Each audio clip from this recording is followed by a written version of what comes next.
Olá, meus irmãos, que a graça e a paz de nosso Senhor Jesus Cristo esteja sobre a sua vida, sobre a sua família. Nós estamos juntos para mais um encontro nosso do CETERG, Centro de Estudos Teológicos Reformado do Rio Grande do Sul.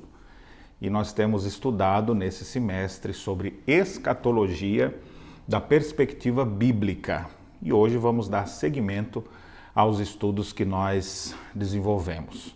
Como já disse em outros vídeos, nós temos um grupo de pessoas que se inscreveram nesse curso e a gente tem um encontro virtual com eles. Sempre eu me reúno primeiro com eles para depois fazer essa exposição que vai ao ar depois no YouTube. E nós tivemos uma conversa muito interessante, eles fizeram várias perguntas e eu quero tratar de alguns temas hoje que vão interagindo com as perguntas que os alunos então fizeram. Mas antes de mais nada, nós vamos orar a Deus, pedindo a Deus a sua bênção, a sua graça, para estudarmos hoje um pouco mais da palavra de Deus, falando de temas importantes dentro da escatologia, sobre a morte, sobre o que é chamado de estado intermediário da alma, como é que é essa realidade, a imortalidade da alma e para onde é que vai as almas depois que morrem, como é que é essa história. Então nós vamos aprender um pouco sobre isso na nossa aula de hoje. Vamos orar? Bondoso Deus e Pai, toda vez que nós nos aproximamos da Tua Palavra e estudamos temas bíblicos, dependemos do Teu Santo Espírito para compreender a boa, perfeita e agradável vontade de Deus. E a nossa oração, nosso pedido sincero nesse momento, é que o Senhor continue iluminando nossas mentes, nosso coração, para que nós possamos compreender a Tua Palavra e essa venha encontrar abrigo e guarida em nosso coração. Pedimos que mais uma vez possamos ser edificados dentro dessa temática da escatologia bíblica, a fim de que possamos glorificar ao nosso Senhor, aguardar o regresso do Rei, para que o Teu nome seja sempre honrado e glorificado. Pedimos isso, Pai, humildemente em nome de Jesus. Amém.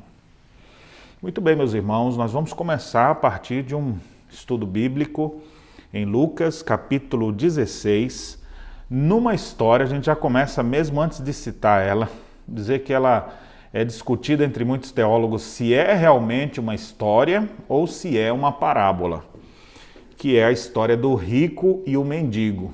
É tanto que na maioria das vezes o título ou subtítulo que aparece nas nossas Bíblias é exatamente parábola tal, parábola, e nessa vem assim, o rico e o mendigo, porque de fato ela é alvo de muitas discordâncias no que diz respeito à interpretação desse texto. Mas nós vamos ver as verdades que esse texto nos traz, independentemente se é uma parábola ou se uma história que o próprio Senhor Jesus Cristo está contando real. O que a gente percebe é que o ensino claro dela não nos deixa dúvida sobre o que nós devemos acreditar. E se você quiser tirar mais dúvidas sobre isso, você já sabe agora que tem várias discussões a perder de vista aí horas e horas, e o meu foco aqui maior não é nessa discussão se é uma parábola, se é uma história, mas nós queremos sim entender o ensino de Jesus sobre o assunto e extrair princípios dentro do nosso estudo aqui. Então nós vamos a partir desse aqui e vamos tratar dessas temáticas envolvendo a morte, o que acontece, o que é morte, o que vai acontecer quando a morte chegar. A morte sempre gera muito medo nas pessoas, ninguém olha para a morte com facilidade e a morte sempre é pesada, trágica. Também o que acontece depois que morre, para onde é que vai?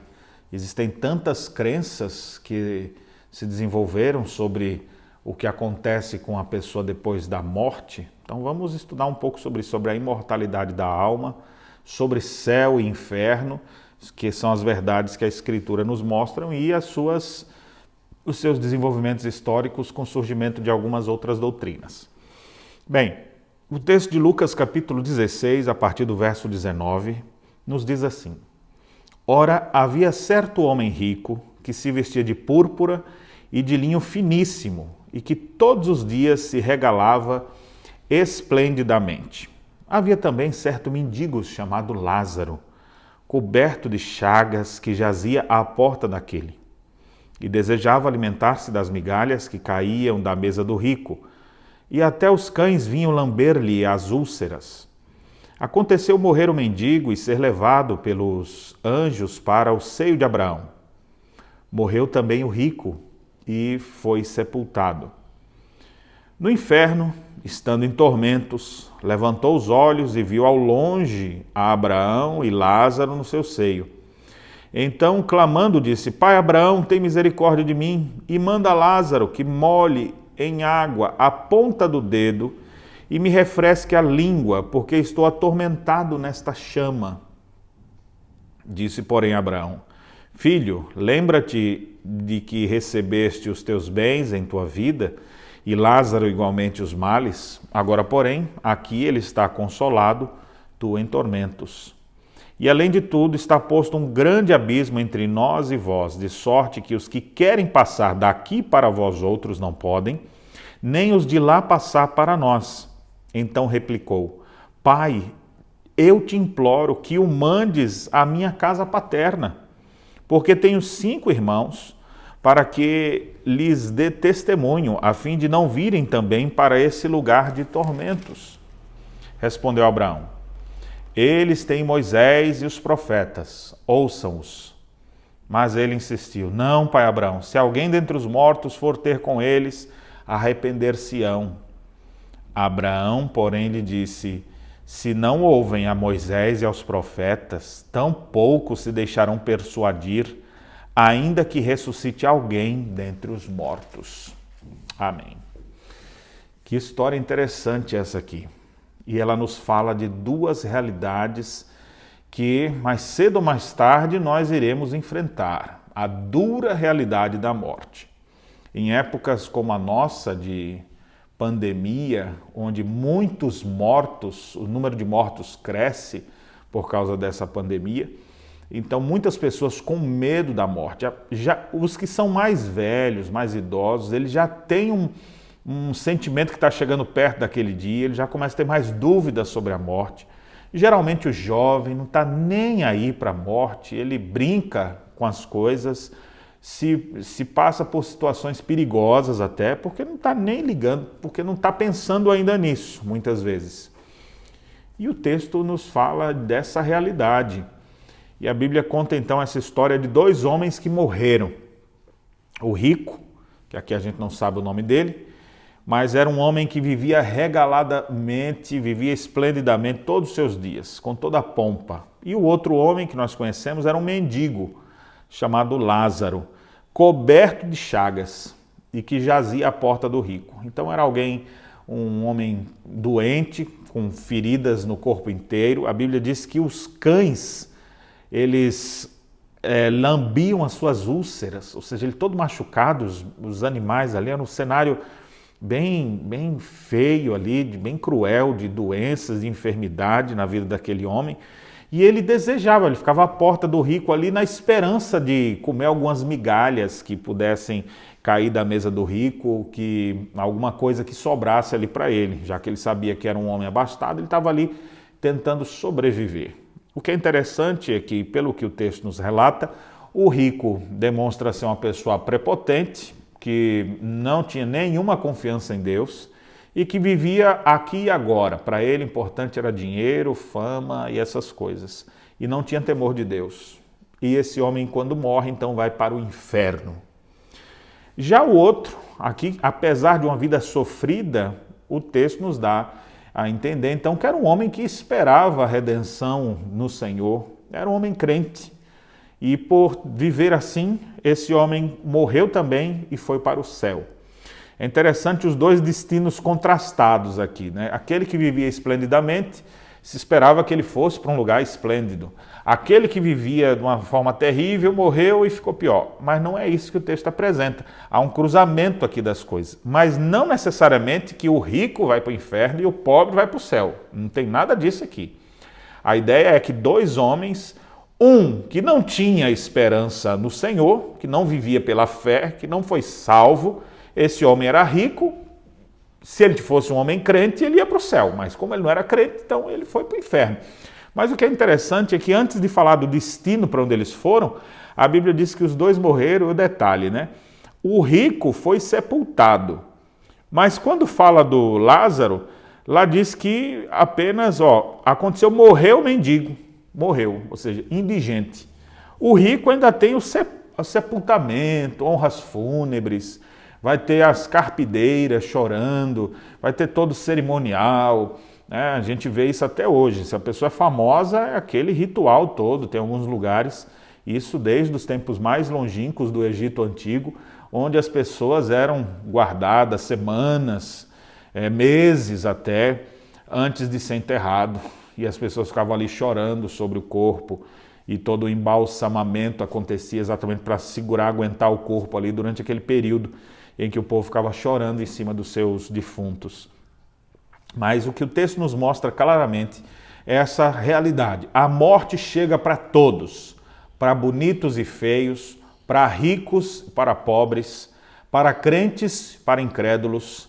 A morte chega para todo mundo, mais cedo ou mais tarde. Você já está preparado para o seu encontro com o Senhor? A Bíblia tem repetidos textos que nos falam sobre isso. Prepara-te para te encontrares com teu Deus. A Bíblia, o próprio Senhor Jesus, em outro momento, diz: louco, essa noite pedirão a tua alma, para quem serás? Às vezes a pessoa está preocupada com aqui e agora, com as coisas dessa vida, e esquece de se preparar espiritualmente. E a forma de se preparar espiritualmente é viver pela fé em Jesus Cristo. Então nós temos aqui esse relato desses dois homens. Um que confiou em Deus e, apesar de todo o seu sofrimento na terra, agora está consolado no céu. E o outro que viveu sem nenhuma expectativa espiritual, esperança em Deus, e agora esse homem está em tormentos. E o texto descreve como era esse tormento, né? Acho que um dos tormentos também era saber que ele não estava no lugar bendito, num lugar tão bom como que Lázaro estava. A Bíblia diz então que os dois morreram, que o mendigo foi, logo que morreu, foi levado pelos anjos para o seio de Abraão, que é uma referência ao céu. E aí o verso 23 diz: no inferno, estando em tormentos, levantou os olhos, viu de longe Abraão e Lázaro e clamou: Pai Abraão, tem misericórdia de mim. Então observe, o sofrimento que aquele homem estava enfrentando no inferno fazia com que ele agora tivesse palavras que enquanto ele estava vivo ele não tinha. Olha a expressão dele: Pai Abraão, tem misericórdia de mim. Esse homem nunca falou isso quando era vivo. Esse homem nunca falou isso enquanto ele vivia ali, podendo mandar em tudo, comprar tudo, pagar tudo e dizer como é que era. Ele vivia desfazendo das pessoas, vivendo esplendidamente. Esse homem não tinha nada para dizer: me ajudem. Não, ele tinha tudo, ele não precisava de nada, não precisava de ninguém. A sua arrogância agora, nos primeiros momentos no inferno, já derruba totalmente, né? Brincando aqui, eu diria que o sofrimento amolece o coração de todo mundo. E aqui a gente vê esse homem aqui agora em um desespero tão grande, porque olha que expressão desesperada. Às vezes a gente não atenta porque é uma leitura, mas eu fico pensando aqui a agonia que ele estava, porque a Bíblia diz que ele estava em tormentos, no inferno, estando em tormentos. E aí, diz o verso 24, clamou, ele disse, e o pedido dele para Abraão então seria: manda Lázaro, aquele mendigo feridento que eu não dava a mínima para ele. Olha como é os contrastes da vida, né?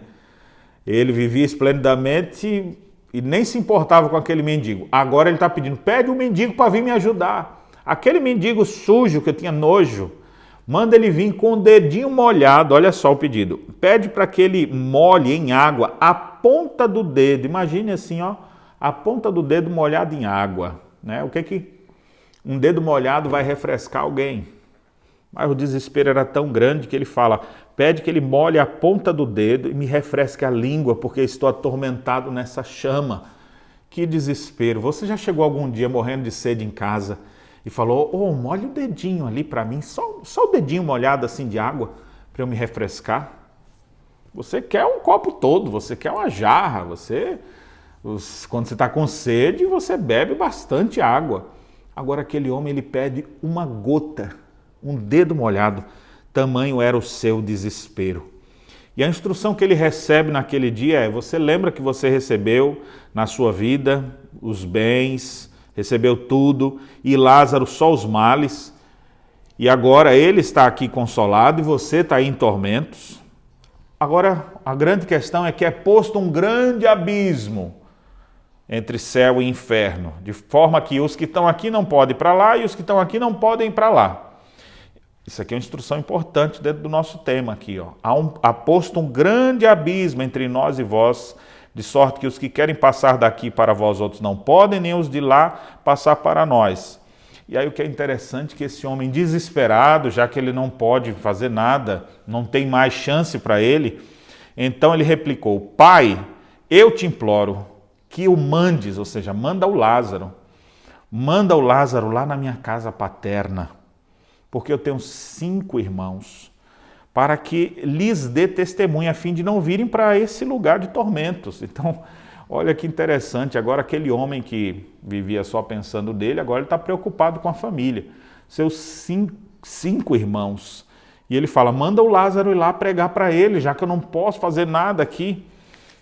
E a resposta foi: eles têm um pastor Daniel que vai estar pregando lá, que eles ouçam e se arrependam. Quer dizer, não foi isso, né? Ele diz assim: eles têm Moisés e os profetas, ou seja, eles vão ter a revelação bíblica que Deus se revelou e os seus pregadores anunciando isso, que eles possam ouvi-los. Aí ele insistiu: não, pai Abraão, se alguém dentre os mortos for lá, eles vão se arrepender. Se chegar alguém de lá assim dizendo: olha, eu morri e eu vi coisas terríveis lá, então eu queria dizer a vocês, arrependam-se, creiam no Senhor Jesus, vem frequentar a igreja comigo. As pessoas iam se arrepender. O desespero dele, que agora está consciente das realidades espirituais, era tão grande que ele fala: mande ele lá que eles vão se arrepender sim. E aí a resposta finaliza a história dizendo: se eles não ouvem Moisés e os profetas, tampouco se deixarão persuadir, ainda que ressuscite alguém dentre os mortos. Sabe por que diz isso? Porque as pessoas não se arrependem, elas não chegam a arrependimento por causa de alguma coisa que a gente produz. Arrependimento é uma obra de Deus no coração das pessoas. A gente não gera, eu não posso gerar arrependimento no seu coração. O máximo que eu posso fazer é pregar Moisés e os profetas, posso anunciar a palavra de Deus. Agora, se o Espírito de Deus não tocar o seu coração, eu não consigo mexer no coração de ninguém. Nenhum de nós consegue fazer isso. Isso é uma obra de Deus. E ainda que alguém se levantasse dizendo: eu estava morto, ressuscitei, as pessoas falaram: isso é um louco, como é que vai, me prova isso aí? Ou seja, ainda que tivesse um laudo lá, olha, esteve morto alguns dias, mas as pessoas não iam acreditar. Alguns iam ficar na dúvida: eu não vi, eu não acredito, e coisas dessa natureza. Então essa história bíblica, esse relato bíblico, verdade bíblica para a nossa vida, com instruções preciosas para a nossa vida, nos traz algumas preciosas instruções teológicas acerca dessa realidade que mais cedo ou mais tarde vai chegar para todos nós. Então, o que esse texto pode nos trazer de instruções? Primeiro, esse texto fala que a morte chega para todos. Não importa o nível de escolaridade, o nível financeiro de cada um, a cor da pele, em todos os lugares a morte vai chegar. Ela é dura e chega quando a gente menos espera, e por isso que a Bíblia diz: o amor é forte como a morte. A única coisa para vencer a morte é o amor, porque a morte é dura e é uma pancada pesada. Se você sofre com a perda de entes queridos, você sabe muito bem disso. Então essa é uma verdade, a morte vai chegar e a morte não é o fim. Do ponto de vista bíblico, nós só temos 2 realidades pós-morte. Depois que a pessoa morre, céu e inferno. Só existem as 2 realidades. Eu tenho algumas perguntas aqui que daqui a pouco eu já vou responder. Mas eu vou falar aqui primeiro, pode ser que já fique até já mais ou menos respondida as dúvidas e as perguntas que meus alunos têm. Que pode ser a sua também. Mas essa é a primeira coisa. Então nós não temos respaldo bíblico para outros lugares. No conceito grego, nós temos várias palavras para descrever aqui o paraíso, para descrever o Elísios, né, para descrever o inferno, o Tártaro ou o Sheol, ou outras palavras que são usadas ali para se referir a a inferno. Depois, durante a história da igreja, se desenvolveu uma outra doutrina, criando um estado intermediário entre céu e inferno. Geralmente fala céu e inferno, né? O inferno debaixo da terra e o céu contemplando nas nuvens. Mas são realidades de outra dimensão, que não é essa que a gente está. Então as realidades céu e inferno foi colocado aqui, aí foi criado pela igreja numa época de desvio teológico, é claro. Tristemente a igreja acabou deixando essas doutrinas adentrarem a igreja por outras razões, né? E a doutrina do purgatório. Mas do ponto de vista bíblico você não tem nenhuma instrução sobre a existência desse lugar, né? Um purgatório. Ou limbo, né? A gente até usa eu estou no limbo, né? Ou seja, quando a pessoa está mal, ela não está ainda em algum lugar. E foi desenvolvida essas doutrinas na Idade Média. A doutrina do limbus patrum, limbus infantum, ou seja, aqui nesse limbo vai as crianças, esse aqui é um estado intermediário onde ainda dá para fazer algumas orações por essas pessoas, para elas saírem dali para ir para outro lugar. A verdade bíblica está clara aqui, ó. E há um grande abismo entre nós e vós. Os que estão aqui não podem para lá, os que estão aqui não podem para lá. Não tem mais. A única chance que se tem de uma mudança real na vida da pessoa é enquanto ela está viva. Por isso que a Escritura diz, buscai o Senhor enquanto se pode achar, invocai enquanto está perto. Hoje nós temos oportunidade. Hoje, se ouvirdes a sua voz, não endureçais o coração, que diz a Escritura. Hoje é o dia da salvação. A Bíblia tem repetidos textos falando sobre a importância do aqui e agora. Depois, aí não tem mais o que fazer. Depois, vamos comprar indulgências para tirar as almas do purgatório, as almas do inferno. A igreja, infelizmente, durante a história, durante o período chamado na história de das trevas, Idade Média, ela desenvolveu essas doutrinas com interesses financeiros até, para a venda do perdão de Deus. E, infelizmente, a gente tem esse trágico momento na história. Mas, assim, não tem respaldo bíblico para isso. A realidade é céu e inferno. Morreu os dois homens dessa história aqui. Um foi para o céu, o outro foi para o inferno. E qual é a única chave, porta para ir para cá ou ir para lá? Será que Deus vai olhar assim, ó, esse para o céu, esse para o inferno, jogando assim, como se fosse uma brincadeira, como se fosse cara ou coroa? Nada disso.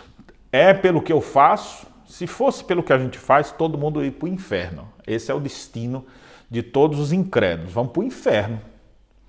Agora, se alguém vai para o céu, o único caminho que a palavra de Deus apresenta, a única porta, o único caminho entre Deus e os homens, ou entre essa vida e a vida por vir, é Cristo Jesus. O único mediador entre Deus e os homens, Cristo Jesus. A porta de acesso ao Pai é Ele. Você conhece esse versículo de chave. Eu sou o caminho, a verdade e a vida. Ninguém vai ao Pai senão por mim. O único caminho por meio de Jesus Cristo. Ou a pessoa vive pela fé no Filho de Deus, morreu sem fé em Jesus Cristo. Não temos outro lugar para essa pessoa aí. Aqueles que morreram em Jesus vão para o céu. Aqueles que morreram sem Cristo, eles vão para o inferno. Não é pelas suas obras, porque as nossas obras diante de Deus, elas não podem trazer nenhuma salvação. Diante de Deus, o que a Bíblia diz? Que os nossos atos de justiça não passam de trapos de imundície. Ou seja, os nossos atos mais bonitos diante do Deus Santo, nós somos todos pecadores. E a Bíblia deixa claro, todos pecaram, carecem da glória de Deus. Não há um justo sequer, todos se extraviaram. O único justo que pisou nesse mundo chama-se Jesus Cristo. E é só por meio dele que alguém pode ter acesso ao Pai.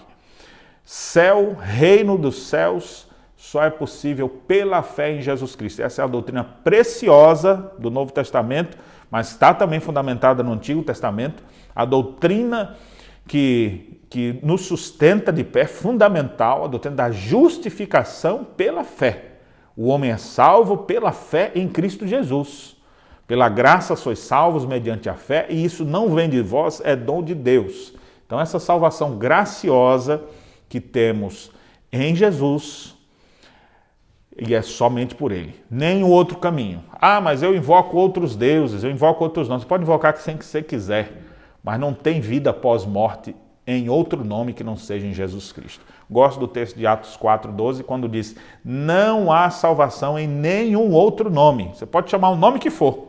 Só há um nome que está acima de todo nome e que todo joelho há de se dobrar diante dele. Há só um homem que veio a esse mundo para nos trazer salvação. Se a sua fé estiver fundamentada em Cristo, então você poderá desfrutar de vida eterna. Se a sua fé não está depositada em Cristo, pode ser a pessoa com as melhores intenções, não há salvação fora de Jesus Cristo. Então, essa é uma verdade bíblica, dura, mas é a verdade bíblica. E eu quero o melhor para você. Então, o que eu trago para você é arrependa-se e creia no Senhor Jesus, porque nele temos vida eterna. Fora dele, não nos resta nenhuma esperança. Pelo contrário, a Bíblia diz só resta certa expectativa horrível de fogo devorador prestes a consumir. Então, nós temos essas duas realidades que a Bíblia nos apresenta, céu e inferno. O que é cada uma dessas duas realidades, né? O céu é exatamente aquele ambiente perfeito, glorioso, do perfeito shalom de Deus que ele fez lá no início. O pecado fez com que perdesse aquele momento inicial de Gênesis 1 e 2, onde tudo em perfeita harmonia foi criado por Deus.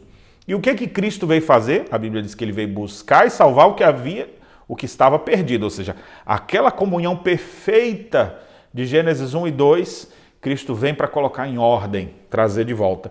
Então o céu é esse estado de perfeição, onde nós vamos estar na presença do Pai, em perfeita harmonia com Deus, onde o pecado já não mais existirá, não haverá mais nenhuma chance do pecado sobreviver. Pessoas com a natureza corrompida não chegam lá. Eu sei que às vezes tem gente que brinca, me arruma um lugarzinho no céu, viu? Se eu morrer agora, tomara que eu morra perto do crente ali para ir junto com ele, porque eu tô... Não, cada um é responsável pelos seus atos. Ninguém leva ninguém. Eu posso, no máximo, orar por você em vida para que Deus converta o seu coração. E faço isso. E prego isso. Minha razão de viver é Jesus Cristo. E para glorificá-lo, vivo eu pregando o Evangelho. A maior alegria que tem é ver uma alma se convertendo ao Senhor Jesus, vendo um perdido sendo salvo, sendo achado. E a gente continua fazendo isso. Mas cada um é responsável diante de Deus. Ah, pastor, mas eu acredito aí que pode ser que eu venha numa reencarnação aí, uma reencadernação, como alguns brincam. Olha, eu sei que tem pessoas que creem nisso, as pessoas creem no que elas quiserem, mas não tem respaldo na Escritura. Isso é fora da Bíblia. A Bíblia diz muito claramente na Epístola aos Hebreus que depois da morte segue o juízo. E que não há outra chance, o texto deixa claro, morreu, céu ou inferno. Seria muito bom se pudesse ter uma outra chance e voltar de novo, aí não deu certo, outra chance e volta de novo. Mas não é isso que a Escritura Sagrada ensina. Eu sei que isso é ensino de outras religiões, a gente sabe que existem várias religiões no mundo, eu não vou dizer para você ir para essas outras religiões, elas estão aí. Mas o que eu estou falando, meu compromisso é com a Escritura, com o cristianismo. O cristianismo não fala de reencarnação, o cristianismo fala de ressurreição. A gente acredita em ressurreição. Na ressurreição de Cristo, que é a base para a nossa ressurreição final. E essa ressurreição final nos remete a esse estado glorioso, onde o pecado não mais domina, perfeito shalom, harmonia com Deus. E a outra realidade fora dela é inferno. Alguns já tentaram descrever inferno, né? Já me perguntaram assim, pastor, o que o senhor acha da definição que alguns dão de que inferno é a ausência de Deus? Eu falo, é uma definição simples, ela não é bem completa. Porque o inferno não é, se você for pensar bem, a ausência de Deus. Eu posso, no máximo, admitir que seja a ausência da presença graciosa de Deus. Não tem graça no inferno, não tem bondade no inferno. Mas quem é que mantém céu e inferno? A gente tem aquela Isso é do paganismo mesmo que vem essa ideia, né? Que o inferno é a casa do capeta, né? O inferno é a casa do diabo e ele vai atormentar as pessoas lá. Ele é o chefe do inferno. Não. O inferno é exatamente a manifestação da ira de Deus. Então é a ira de Deus, é a justiça de Deus sobre o pecador impenitente. Inferno para o diabo, seus anjos e todos que não creem em Jesus.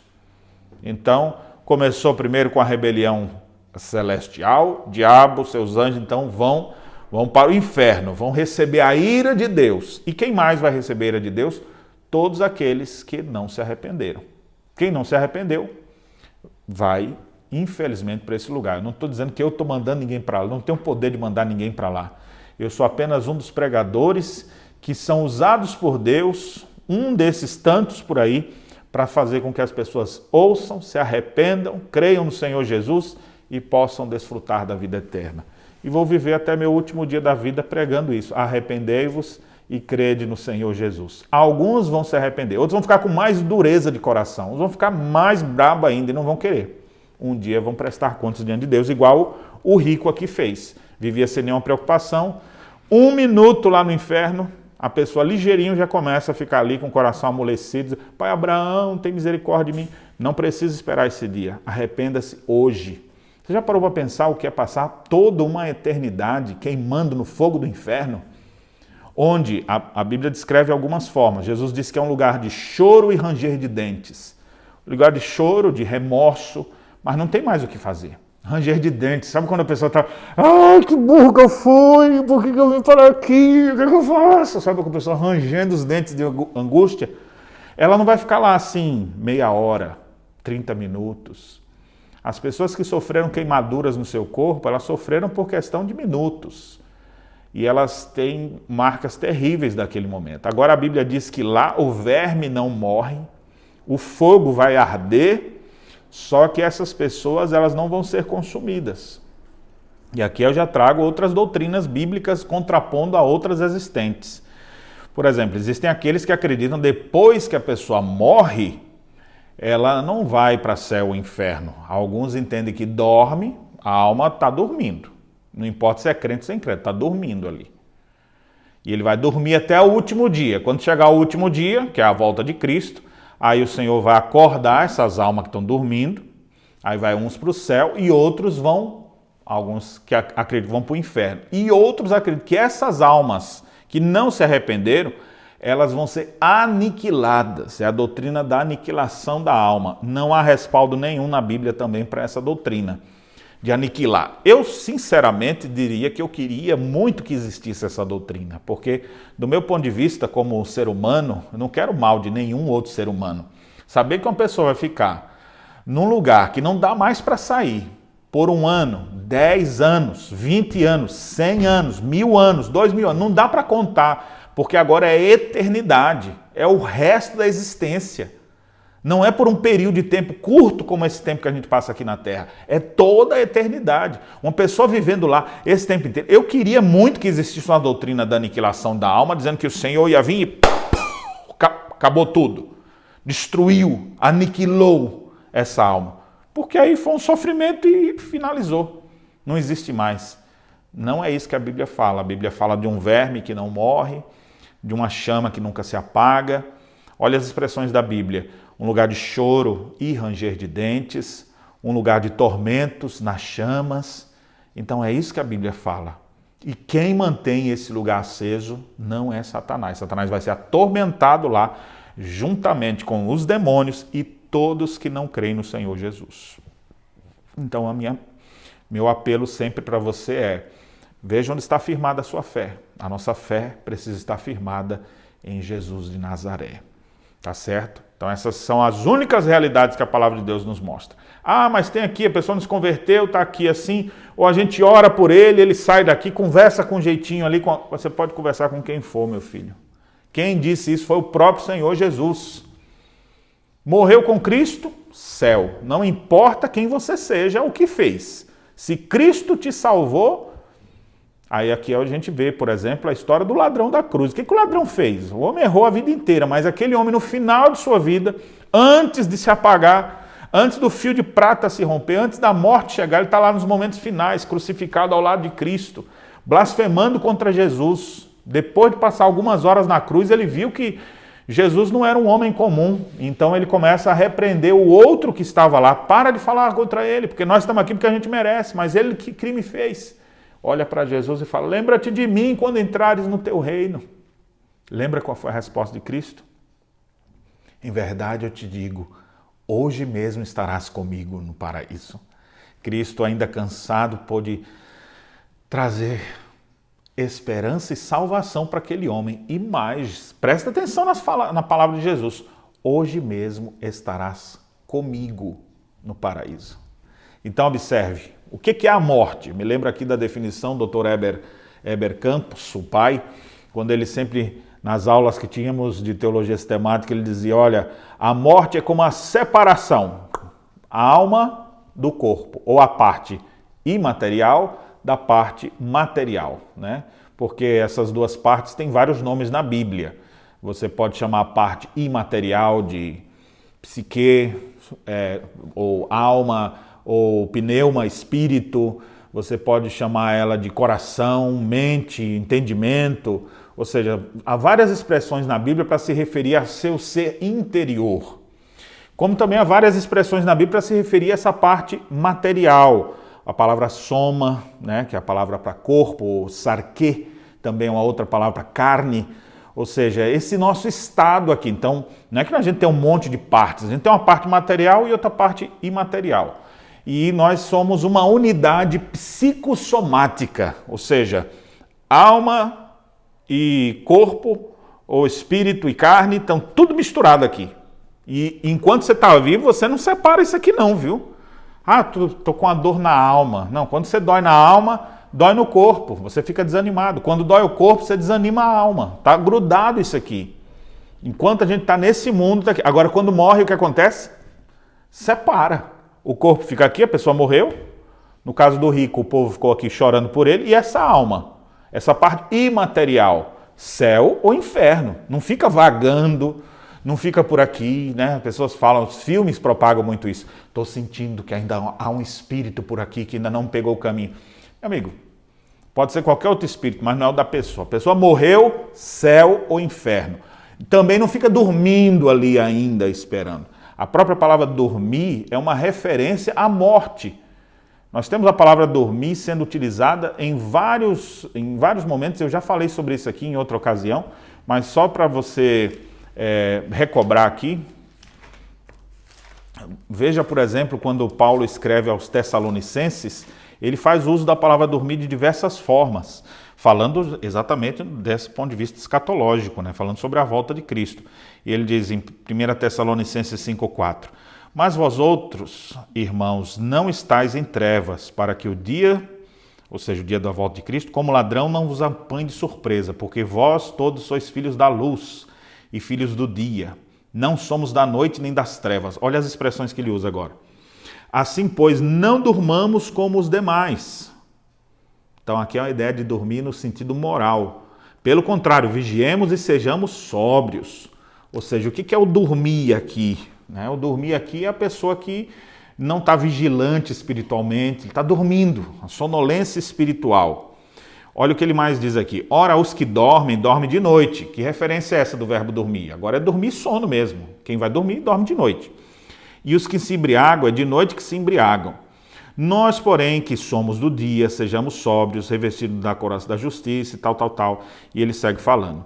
Aí ele diz mais adiante, a fim de alcançarmos a salvação mediante nosso Senhor Jesus Cristo, que morreu por nós para que, quer vigiemos, ou seja, quer estejamos vivos, quer durmamos, ou seja, que agora já é uma referência à morte física, vivamos em união com Ele. Um pouco antes ele dizia assim, trazendo consolo, irmãos, não quero que vocês sejam ignorantes com respeito aos que dormem. Aí quando você vê o texto, é uma referência à morte física. Então, resumindo aqui, você vai ver que a palavra dormir, às vezes é usada para uma sonolência espiritual, onde a pessoa está, sabe aquele cara que está meio tentado pelo pecado e está assim, sem perceber que ele está se entregando porque não presta, ele está dormindo, ou acorda aí, rapaz. Então é nesse sentido, sonolência da alma. como uma pessoa não está vigilante. Então, tem esse sentido. Tem um sentido de sono mesmo, a pessoa está dormindo, daqui a pouco acorda e segue a vida. O sentido de dormir também é uma referência a morrer, mas a Bíblia não mostra em nenhum momento a ideia de dormindo como sendo um sono em que a pessoa morreu e ela fica ali dormindo até a volta de Cristo. Isso nós não temos respaldo bíblico para esse tipo de colocação. O próprio Senhor Jesus Cristo disse para o ladrão da cruz, hoje mesmo dormirás comigo e aguardarás o meu regresso. Não foi isso que Jesus falou, hoje mesmo estarás comigo no paraíso. Ou seja, na hora que o sujeito aqui morrer, ele iria para o paraíso. Por quê? Porque a fé dele está no Messias. E Jesus Cristo, quando morresse, onde é que a sua parte material estaria? Na cruz. E a parte imaterial? No paraíso. Ele marcou encontro com o sujeito, ia chegar lá e... Cadê Jesus aqui? Jesus disse que ia estar comigo aqui no paraíso e eu não achei ele aqui. Cadê ele?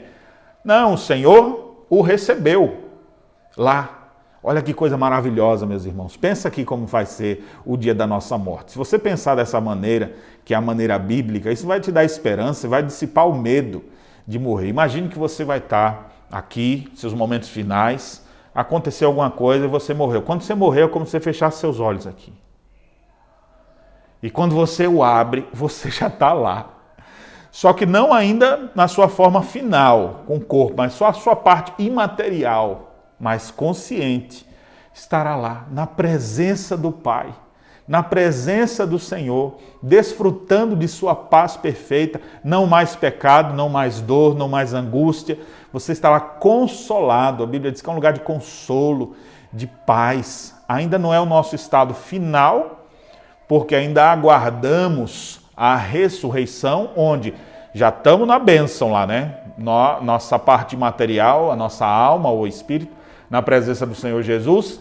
No dia que ele voltar, nós vamos ressuscitar, receber um novo corpo, porque se a morte é a separação, a ressurreição é o retorno disso. Então nós vamos ter corpo e alma servindo ao Senhor Jesus para todo sempre. E quem estava no inferno, só na alma, no último dia vai intensificar o sofrimento, porque também vai ressuscitar. E essa é uma doutrina que desde o Antigo Testamento é ensinada.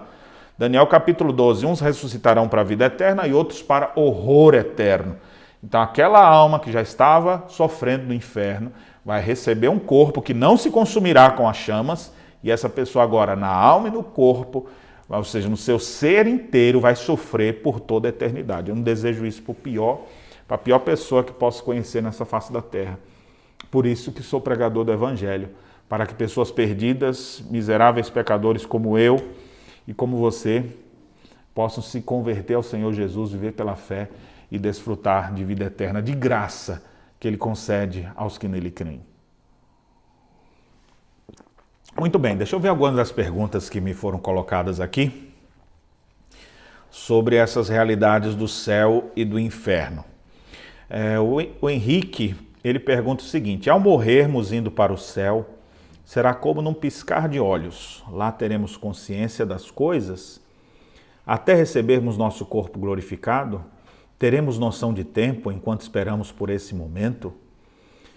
E aí ele prossegue: estando no céu, teremos pensamentos de tristeza pelos entes queridos que se perderam e que foram para o inferno? Muito boa a sua pergunta, Henrique.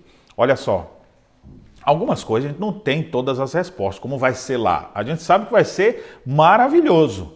Como é que vai ser a intensidade do calor do inferno? Quantos graus que é lá, pastor? Eu não vou saber. E quantas bênçãos, eu sei que o céu vai ser o lugar, tudo que você pensar de maravilhoso lá é muito mais do que isso. Infinitamente mais, infinitamente melhor do que a minha mente puder imaginar. Porque Deus preparou isso para nós, é o paraíso perfeito. Não há mais dor, não há mais sofrimento, não há mais nada. Nós vamos ter consciência disso? Sim, nós vamos ter consciência sim disso. Tem uma outra pessoa aqui que fez uma pergunta nessa mesma direção. Cadê aqui? Olha só. Pergunta se nós vamos ficar... Essa foi a pergunta aqui do Henrique, mas também teve uma outra aqui. Cadê?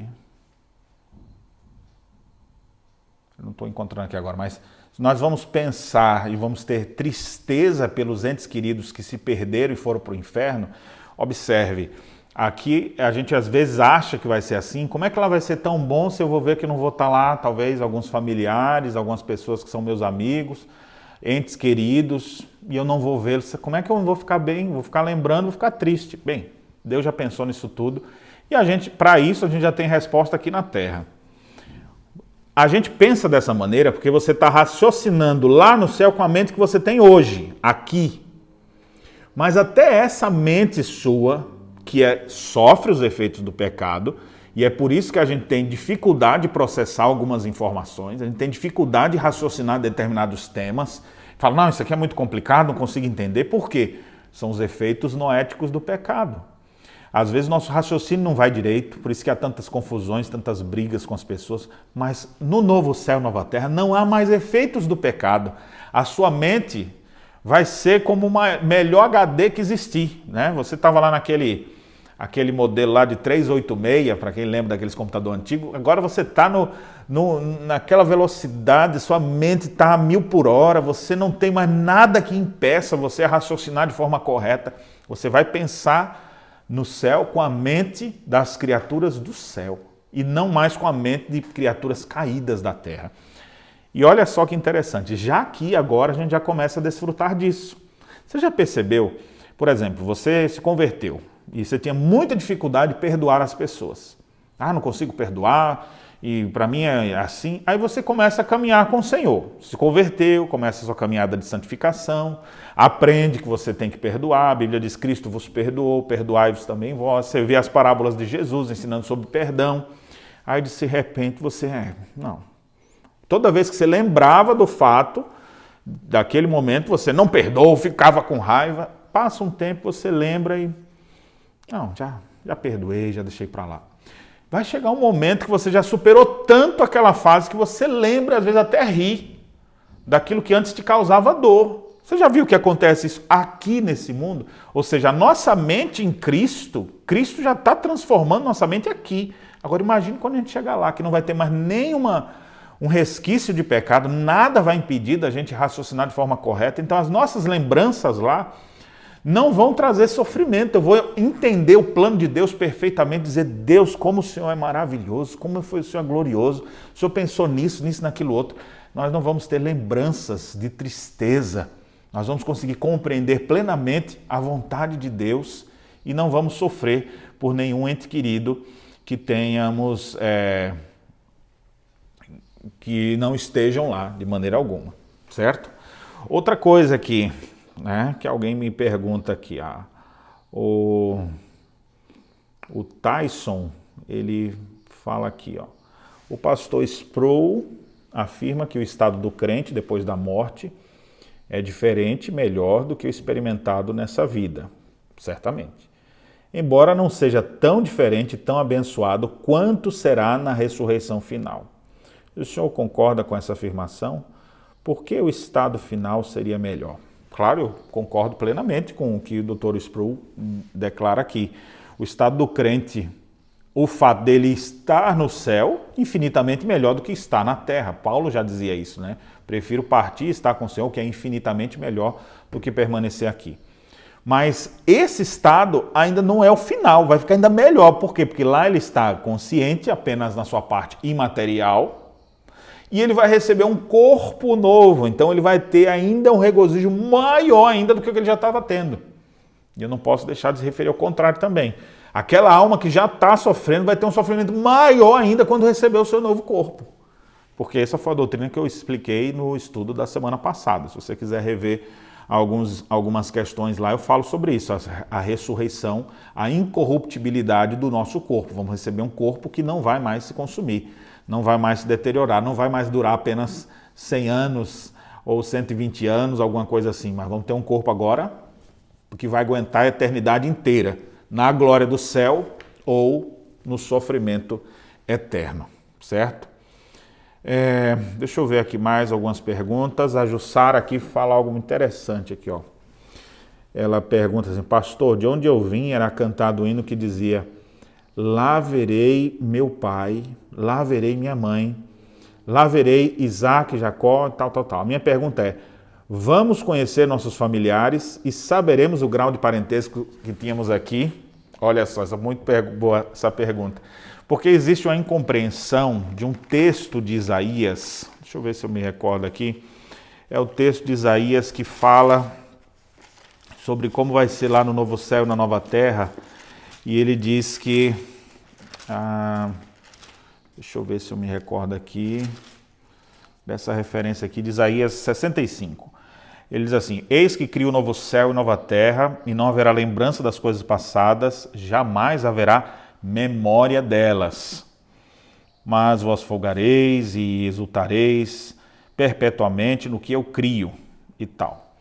Esse versículo tem sido entendido por muitas pessoas como aqui, ó, pastor, lá não vai ter memória de nada. Então a gente não vai conhecer ninguém. Há algumas pessoas que creem assim. Na verdade, isso é uma interpretação equivocada. A palavra, o texto hebraico aqui, quando ele diz assim, já não haverá memória delas, literalmente a tradução do texto é, não subirão ao coração. Ou seja, as lembranças passadas não sobem ao coração. Você está tão maravilhado com o que você viu, que você não lembra mais do sofrimento passado. Vou dar um exemplo disso aqui, de uma situação que eu vivenciei com a minha esposa há 2, 3 anos atrás. Tive o privilégio de conhecer os Lençóis Maranhenses. Você já foi lá? Você sabe como é? Não existe uma estrutura em que você já chega direto nos Lençóis Maranhenses. Então, você chega no local, aí você tem que pagar lá os transportes próprios, que são bem arcaico ali, embora os carros sejam bons, mas você vai do lado de fora ali, na carroceria ali, com uma jardineira que eles chamam, né? Você vai sentadinho ali e você vai e sobe e desce, sobe e desce. Chega uma hora, desce, entra num barquinho, atravessa um rio, pega lá de novo, continua a sua jornada. E o carro não pode andar muito e sobe umas poças d'água que você pensa que o carro vai ficar e você ali balançando o tempo inteiro, desconfortável. Eu, quando estava indo para lá, eu falei, eu não volto aqui mais nunca, que negócio chato. E assim, não tem rede elétrica, não tem nada, o negócio no fim do mundo mesmo, ali, e vai e sobe e desce, eu já estava sem me aguentar. E ainda tinha uns 3 argentinos lá, ouvindo umas músicas argentinas, que é essa mesma batida o tempo inteiro, eu falei, meu Deus do céu, que chateação, não volto aqui mais nunca.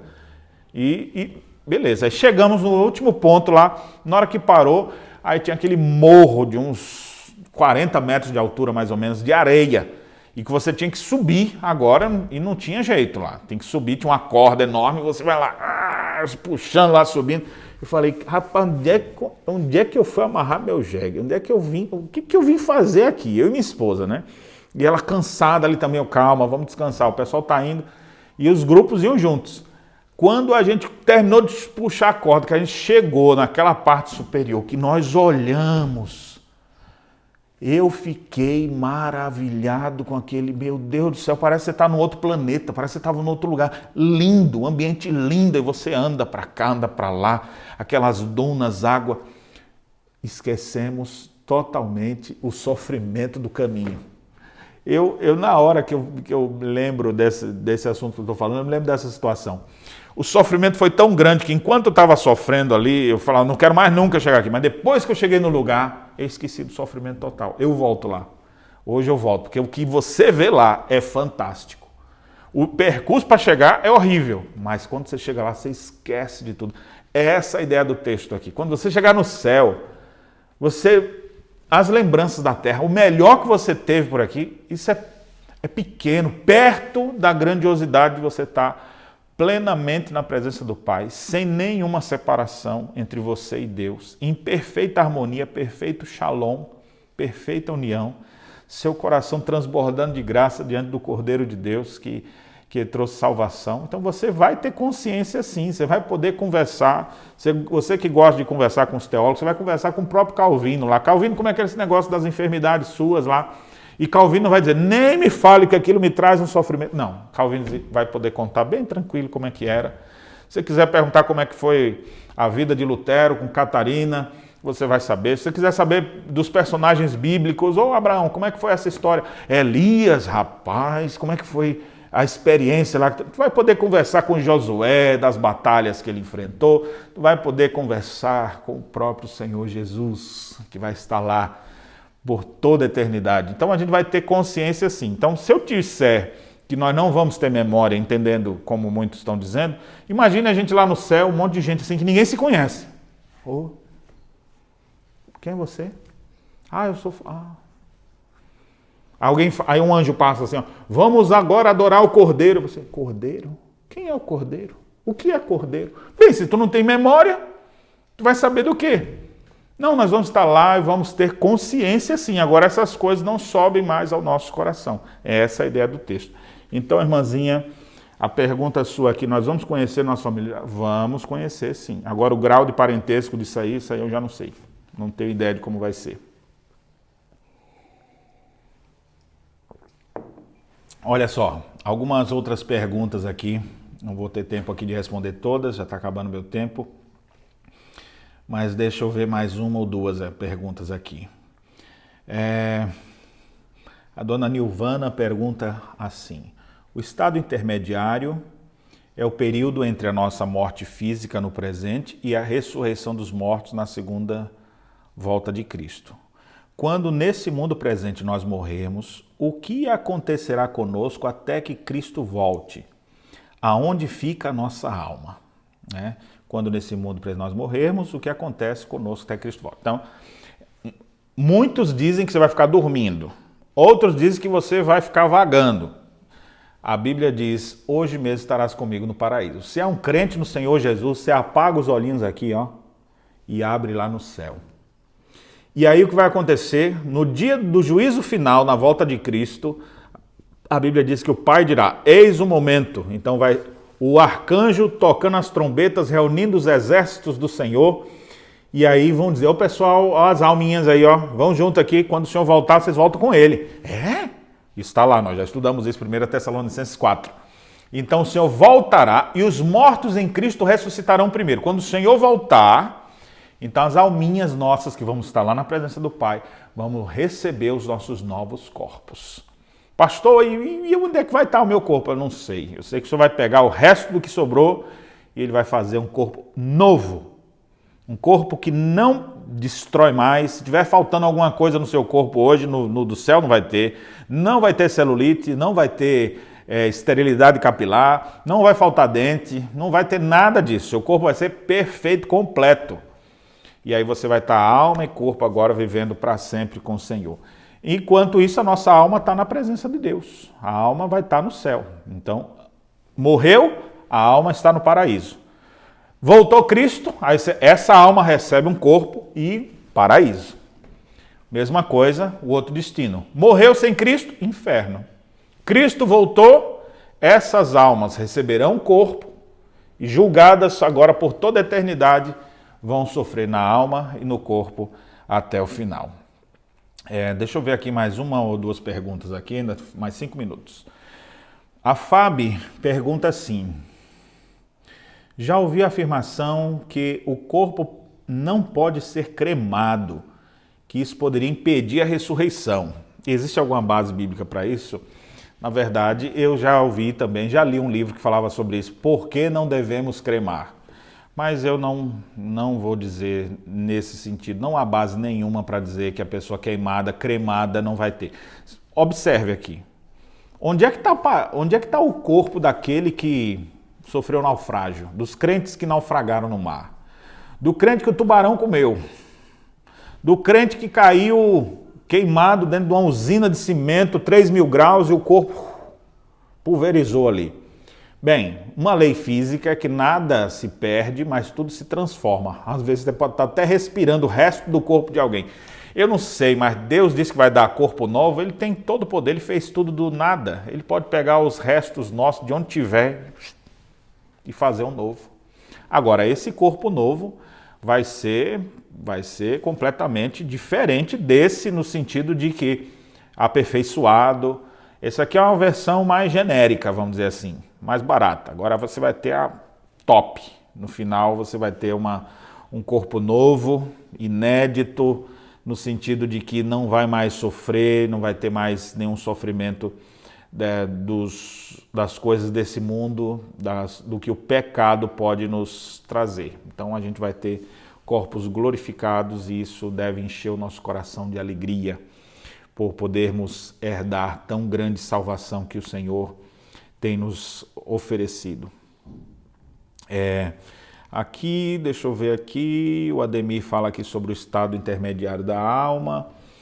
Eu queria finalizar aqui, fazendo uma citação aqui do próprio Calvino, é citado aqui pela obra principal que nós temos utilizado, a Bíblia Futuro, no capítulo que ele fala sobre o estado intermediário, ele faz uma citação de Calvino muito interessante aqui, que numa obra de Calvino, em resposta aos anabatistas de seu tempo, a obra chamada Psicopanichia, ensinava que as almas simplesmente dormiam entre a morte e a ressurreição. Calvino ensinou que, para os crentes, o estado intermediário é tanto de bênçãos como de expectativa. Por causa disso, a bênção é provisória e incompleta. Incompleta em que sentido? Porque ainda está faltando a ressurreição do corpo. E desde aquele tempo, a doutrina do estado intermediário tem sido ensinada pelos teólogos da Reforma e se reflete nas confissões da Reforma. Então, essa é uma expressão, quando a gente fala de estado intermediário, eu finalizo com essa aqui, nós não estamos falando de um estado intermediário entre céu e inferno, mas o estado a pessoa morreu, ou vai para o céu, ou vai para o inferno. E esse momento em que esse ser está, ou no céu ou no inferno, é intermediário, porque ainda falta o corpo. E quando é que vai receber corpo? Na volta de Cristo, os mortos ressuscitarão. Uns para a glória eterna e outros para horror eterno. Então, é agora o período de novos céus e nova terra que nós vamos desfrutar. Nós vamos estudar ainda sobre essa realidade um pouquinho mais também. Bem, mas aqui nós finalizamos nossa instrução hoje sobre a morte, sobre o estado intermediário e sobre as realidades de céu e inferno. Eu sei que tinham outras perguntas aqui, mas o tempo não vai me permitir de citar, né? Mas o que é muito interessante da gente guardar aqui agora, a morte é real e ela chega para todos, para crentes e para incrédulos. E todos, até quem não crê no Senhor, vai passar por isso. E essa realidade não é uma realidade de fé, é uma realidade, é concreta. Pastor, mas ninguém voltou para vir contar. Você quer arriscar para saber então? Então, nós temos a revelação bíblica. Deus se revelou a nós, nos dizendo como são essas coisas, para que a gente tenha paz e tranquilidade. E as suas palavras nunca caíram. Eu prefiro confiar nessas palavras e elas me trazem paz, elas me trazem vida eterna. Então, a realidade só existem duas, céu e inferno. O que precisa acontecer hoje? Você precisa estar vigilante, crendo no Senhor Jesus em santificação como um verdadeiro homem e mulher que vai habitar nesse lugar. Lá não tem lugar de mentira, lá não é lugar de gente fofoqueira, lá não é lugar de gente ímpia, de gente que entregue aos pecados, lá não é lugar disso. Então, se lá não entra essas naturezas, porque Gálatas diz claramente que carne e sangue não herdarão a vida eterna e que aqueles que vivem naquelas obras da carne, eles não herdarão o reino de Deus. Então, se eu sei disso, aqui e agora, enquanto aguardo o novo céu e nova terra, eu procuro viver com santidade e pureza, honrando a Deus e glorificando a Deus. E agradecendo por, em meio a tantas pessoas, o Senhor ter me salvado. Independente das minhas ações, Ele me salvou pela fé. Sou justificado independentemente das obras da lei. Mas, agora que fui justificado, as minhas obras refletem o caráter dos filhos de Deus. Então, vou viver nesse mundo, pregando o Evangelho, viver esse mundo, testemunhando de Cristo. Eu não preciso ser impulsionado, como a história do rico e Lázaro. O ímpio agora está com desejo missionário. Manda Lázaro ir lá em minha casa. Manda um morto voltar para ele, aí eles vão se arrepender. Não, o inferno clamando por missão. Não, nós vamos evangelizar. Nós vamos fazer isso porque o Senhor Jesus nos ordenou isso e o nosso prazer é agradar ao nosso Mestre Redentor. Pois um dia fecharemos nossos olhos aqui e abriremos na presença do Pai e com Ele viveremos por toda a eternidade. Vai ser tão maravilhoso. E aí, quando Cristo voltar, vai ficar mais maravilhoso ainda, com corpo e alma, ou seja, nosso ser completo, servindo ao Senhor pelos séculos dos séculos. Que Deus nos abençoe. Vamos orar para a gente finalizar nosso estudo de hoje. Pai bendito e amado, nós te damos graças porque o Senhor tem nos abençoado com toda sorte de bênçãos espirituais. Temos sido tão abençoados aqui nessa vida e, ó Deus, nem se compara ao que o Senhor tem reservado para nós. Ajude-nos, Pai, a termos a expectativa que a Escritura nos manda ter, que Paulo tinha, dizendo que para mim viver é Cristo, morrer é lucro, que estar com o Senhor é incomparavelmente melhor, que nós possamos, ó Deus, aguardar esse novo céu e nova terra, aguardar, habitar com o Senhor por toda a eternidade. Enquanto estamos aqui, possamos prosseguir pregando o Evangelho, anunciando a Cristo Jesus.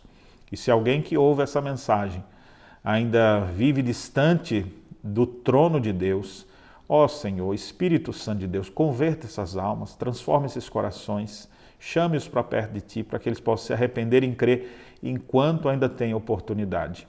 E assim ajude-nos a vivermos com santidade e pureza, não dormindo como dementes que vivem entregues ao pecado, que nós possamos ser vigilantes e sóbrios, servindo ao Senhor com alegria. Abençoe a cada um dos nossos irmãos e edifica-nos com essas verdades bíblicas, trazendo paz e conforto. É a nossa oração em nome de Cristo Jesus. Amém. Muito bem, meus irmãos, estamos chegando ao final do nosso encontro dessa noite. Que Deus abençoe grandemente sua vida e até a próxima quinta-feira, quando vamos estar juntos mais uma vez estudando sobre escatologia bíblica da perspectiva reformada. Que Deus o abençoe.